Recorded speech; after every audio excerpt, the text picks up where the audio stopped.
স্বামী বিবেকানন্দের ১৬৩তম জন্মদিবস ও ৪১তম জাতীয় যুব দিবস উপলক্ষে সকাল থেকে বেলুড় মঠে ভক্ত সমাগম।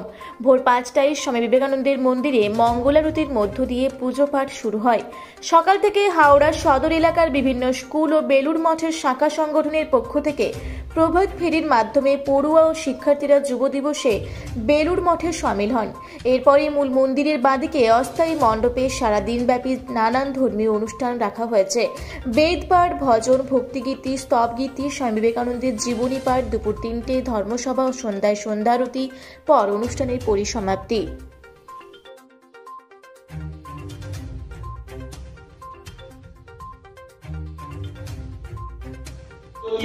न प्रमदितव्यं स्वाध्याय प्रवचनाभ्यान्न प्रमदितव्यं देवपितृकार्याभ्यान्न प्रमदितव्यं হাওড়া থেকে মণিশঙ্কর বিশ্বাসের রিপোর্ট, রূপসী বাংলা মিডিয়া।